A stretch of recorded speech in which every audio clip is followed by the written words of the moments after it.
Assalamualaikum, presenting another new vlog.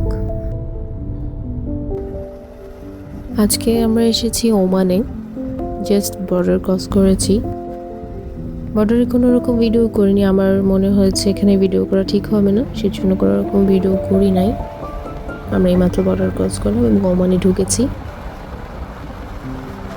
ওমানে এখন বাঙালিদের জন্য সব ধরনের ভিসা বন্ধ আছে, শুধুমাত্র ইঞ্জিনিয়ারদের জন্য ওপেন আছে।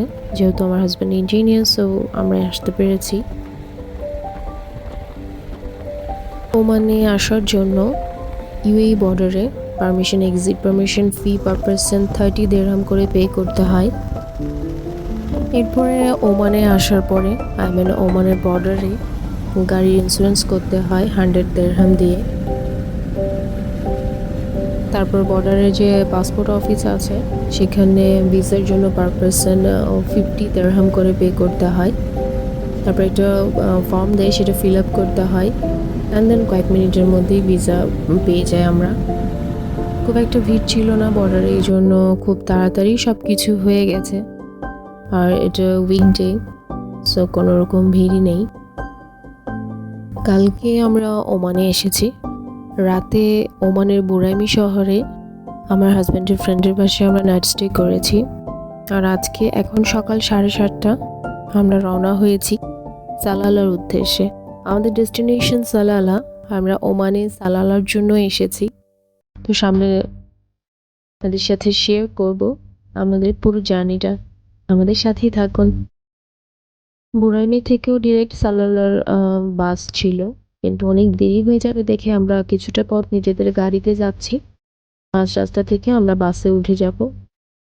আমরা এখন যাচ্ছি ওমানের নিজুয়া সিটিতে, সেখান থেকে আমরা বাসে উঠব। সালালাতে আমরা প্লেনেও যেতে পারতাম বা নিজেদের গাড়িতেও যেতে পারতাম, কিন্তু বাসে যাওয়ার কারণ বাচ্চাদের একটু অন্যরকম এক্সপিরিয়েন্স দেওয়ার জন্য। তাছাড়া আমাদের ইচ্ছা ছিল পুরো ওমানটা দেখতে দেখতে যাব, সেই জন্য আসলে বাসে যাওয়া। পুরো রাস্তা ফাঁকা, মাঝে মাঝে শুধু কয়েকটা ফার্ম হাউস দেখা যাচ্ছে, আবার কিছু উট দেখা যাচ্ছে, খুব কম মানুষ দেখা যাচ্ছে। প্রায় আমরা 200 কিলোমিটার ড্রাইভ করেছি, এর মধ্যে কোনো গ্রামই নেই। মাঝে মাঝে একটু মানুষের দেখা পাওয়া যাচ্ছে, ছোট ছোট 2-1টা ক্যাফেটেরিয়া আর মসজিদ আছে, আর পুলিশ স্টেশন, এছাড়া আর কিচ্ছু নেই। এখানকার পাহাড়গুলো ইউএইর পাহাড়ের চেয়ে একটু আলাদা মনে হচ্ছে আমার কাছে, কেমন মাটির পাহাড়ের মতো। ইউএইর পাহাড়গুলো বোঝায় যায় যে এগুলো পাথরের পাহাড়, এখানের পাহাড়গুলো পাথরের, কিন্তু কেমন মাটির কালারের, আর দেখে মনে হচ্ছে একদম মাটি, যেমন ওই পোকার বাসা থাকে ঠিক ওরকমটা দেখতে মনে হচ্ছে আমার কাছে। বেশ ভালোই লাগছে। রাস্তার মাঝে মাঝে কিছু ওয়ার্নিং বোর্ড দেখছি, মনে হচ্ছে ওমানে অনেক বেশি বৃষ্টি হয় এবং ওমানের অনেক বেশি ভেজিটেবল ইউএইতে যায়। এটা জানতাম আগে থেকে যে ওমানে অনেক বেশি ভেজিটেবল হয়, তার মানে ওয়েদারটা নিশ্চয় অনেক ভালো আর বৃষ্টিও নিশ্চয় হয়। আশেপাশে চোখেও পড়ছে, যেমনটা বললাম, অনেক ফার্ম চোখে পড়ছে। গাড়িতে ওঠার পর বাচ্চারা ঘুমিয়ে পড়েছে, যেহেতু অনেক সকাল, এখন 7:30। আমরা ঘুমোইনি, যে বাসে ওঠার পরে যেন ঘুমোতে পারি। সকালে একদম আমরা ব্রেকফাস্ট করে বাসা থেকে বেরোইনি, ব্রেকফাস্ট করতে গেলে একদম ঝামেলায় পড়ে যাবো, সেজন্য সকাল দিয়ে ঘুম থেকে উঠে একটু কোনো রকম রেডি হয়ে আমরা বেরিয়ে পড়েছি। আমরা এখন ইভরি সিটিতে ব্রেকফাস্ট করব, এরকমটাই আমাদের প্ল্যান আছে।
আমরা ইব্রিতে চলে এসেছি। ব্রেকফাস্ট করার জন্য আমরা এখানে দাঁড়িয়েছি। এখানে ব্রেকফাস্ট করে ফ্রেশ হয়ে কিছুক্ষণ রেস্ট নিয়ে তারপর আমরা আবার চলে যাব নিয়ে যাওয়ার উদ্দেশ্যে, যেখান থেকে আমরা বাসে উঠব।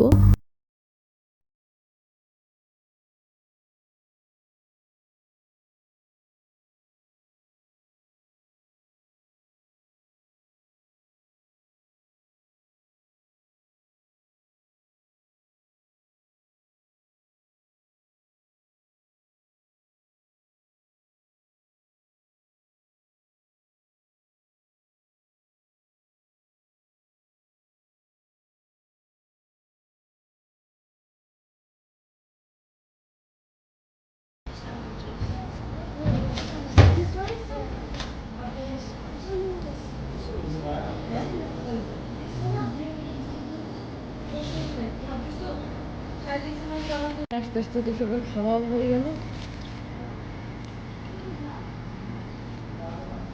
আপনি ডিম পাবেন না আপনারা? এই যে ভাইয়া আপনি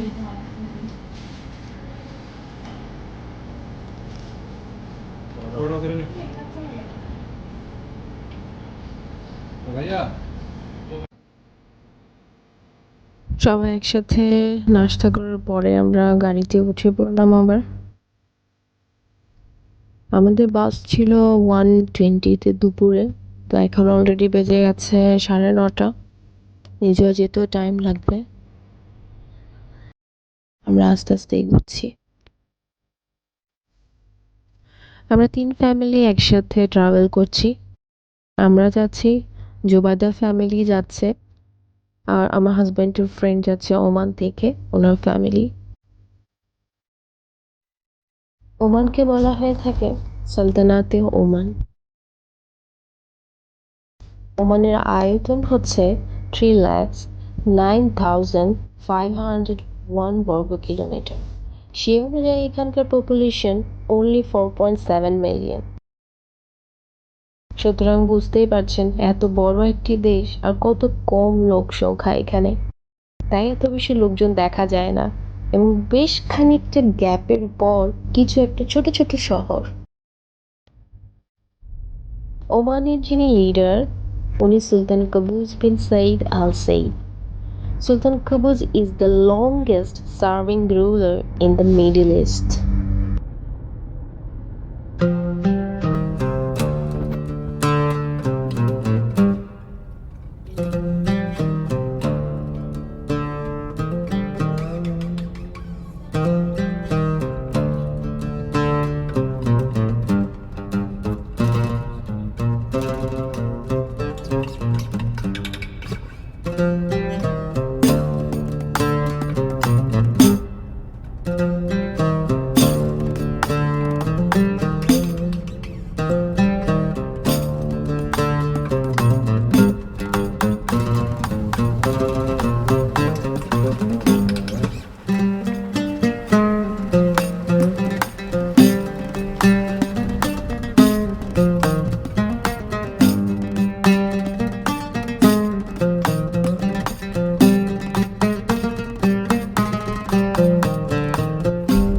আমরা নিজুয়াতে পৌঁছে গেছি। অলমোস্ট আমরা আমাদের বাস স্ট্যান্ডের কাছাকাছি চলে এসেছি। সকালে একদম ঘুম থেকে উঠে আমরা বেরিয়ে পড়েছি। রেডি হওয়ার একদমই সময় ছিল না, সবার অবস্থা একদম যা ইচ্ছে তা। সকাল 7:30টায় আমরা বাসা থেকে রওনা হয়েছিলাম, এখন বাজে 12:30। অনেকটা সময় জার্নি করে ফেলেছি। আজকে সারাটা দিনই আমরা জার্নি করব। আমরা সালালাতে পৌঁছবো রাতে 12টা কি 12:30 এরকম হওয়ার কথা। লং জার্নি, আমাদের সাথেই থাকুন। এটি হচ্ছে বাস স্ট্যান্ড, আমরা পৌঁছে গেছি। একদম সাদামাটা নিরিবিলি একটি দেশ। তো সামনে একটি হোটেল ছিল।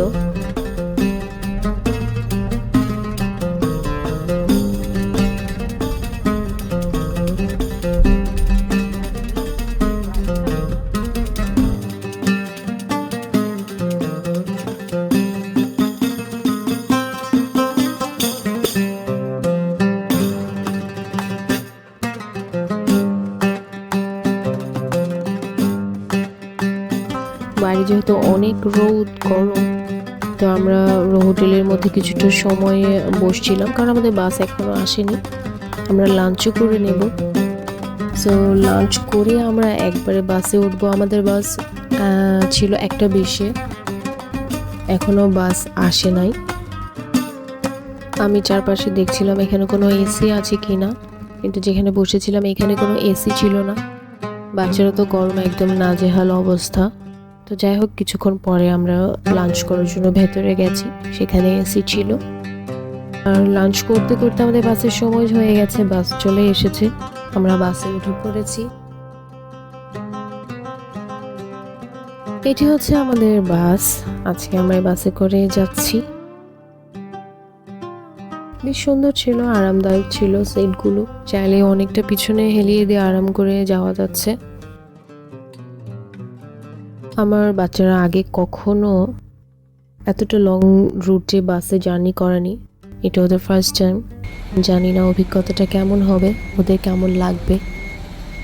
আশা করছি খুব ভালোভাবে আমরা আমাদের জার্নিটা কমপ্লিট করতে পারবো ইনশাল্লাহ।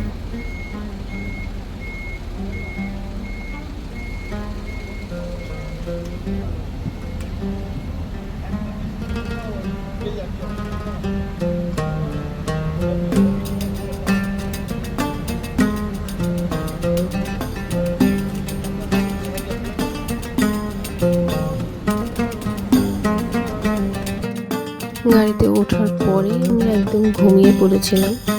আমি প্রায় 2.5 ঘন্টা পরে চোখ খুলেছি, একটা টানা ঘুম দিয়েছিলাম। ঘুম ভাঙার পরেই জানালার পর্দা সরিয়ে আমি বাইরে দেখে হুট করে ভয় পেয়ে গেছি। মনে হলো আমি হাসুরের ময়দানে দাঁড়িয়ে আছি। কোনটা আকাশ আর কোনটা মাটি বোঝার কোনো উপায় ছিল না। এতটাই ধুধু মরুভূমি, যার পাশে একটা মানুষ বা একটা কোনো শহর বাড়ি কিছুই দেখা যাচ্ছিল না, শুধু ধুধু মরুভূমি। আমি তো ফার্স্টে বুঝতেই পারছিলাম না আমি কি আকাশের উপরে আছি কিনা মাটিতে আছি। আকাশ আর মরুভূমি এখানে একদম মিশে একাকার হয়ে গেছে। সুন্দর লাগছিল, কিন্তু ওই যে একটা কথা আছে না, ভয়ঙ্কর সুন্দর, আমার কাছেও ঠিক তেমনই লাগছিল। বাসের মধ্যে ইন্টারনেট ছিল, মোবাইল ফোন চার্জিংয়ের ব্যবস্থা ছিল, তবে বোর যে একদম হচ্ছিলাম না তা কিন্তু না, অনেকটা জার্নি। তবে hats off to our kids, আর একদম বিরক্ত হয়নি বা কোনো রকম ডিস্টার্ব করেনি। নিজেরা ফান করছিল, ট্যাব দেখছিল, মোবাইল দেখছিল, আবার ঘুমোচ্ছিল, খাচ্ছিল, ওরা ওদের মতো এনজয় করছিল আলহামদুলিল্লাহ। প্রায় 300 কিলোমিটার পরে আমরা ছোট্ট একটি শহর দেখতে পেলাম। তো সেখানে নেমে সবাই একটু ফ্রেশ হয়ে নিলাম। এছাড়া পুরো শুধু ধুধু মরুভূমি। প্রায় 1600 কিলোমিটারের জার্নি আমাদের, সো ইটস ভেরি টাফ।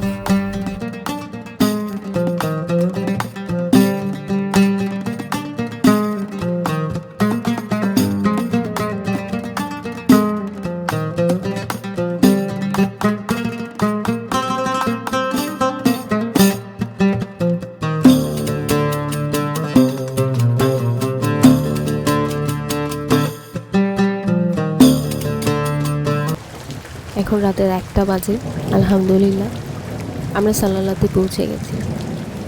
পুরোটা রাস্তা গরম, রোদ, খা অবস্থা। আর যখনই আমরা সালালার মধ্যে এন্টার করলাম, পুরো দেশটার মধ্যে শুধু এতটুকু জায়গায়, এতটুকু শহরে পুরো ওয়েদার চেঞ্জ।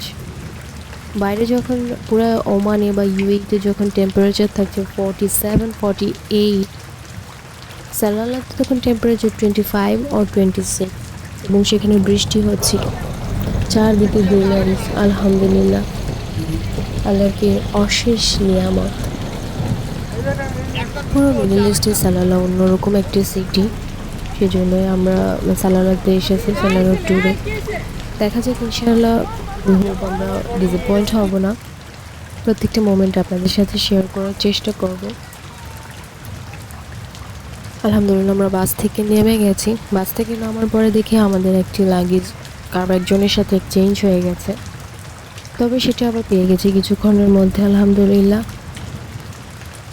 আমরা যে কদিন সালালাতে থাকবো, কয়েকদিনের জন্য আমাদের গাড়ি হায়ার করা হয়েছে। আজকে মিনি বাসটি এসেছে আমাদের হোটেলে ড্রপ করার জন্য, যেহেতু আমরা 3টে ফ্যামিলি, 12 পার্সন, অনেক ব্যাগেজও রয়েছে, সো এটা দরকার ছিল।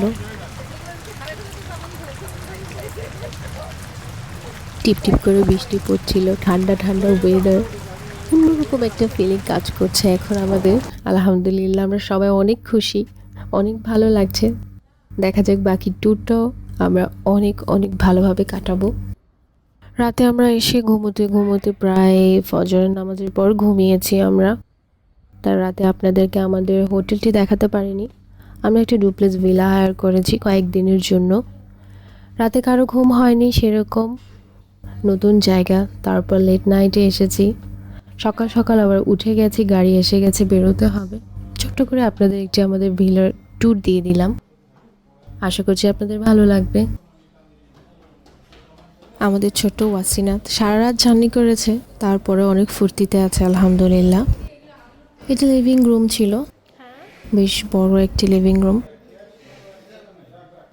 ভিলা নেওয়াতে আমাদের সুবিধা হয়েছে, সবাই একসাথে থাকতে পেরেছে বলে আরও বেশি ফান করতে পেরেছি আলহামদুলিল্লাহ।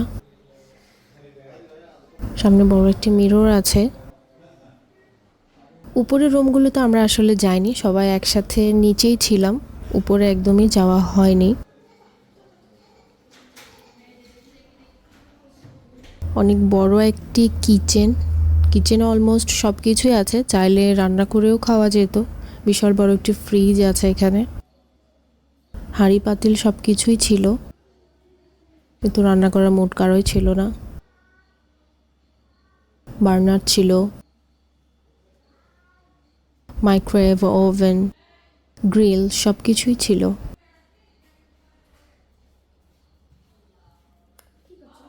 বেরিয়েও করছি।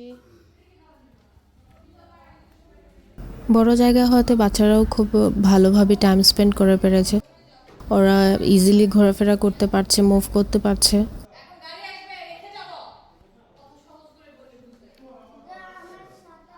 এটা ওয়াশরুম সামনে, এটা একটা রুম।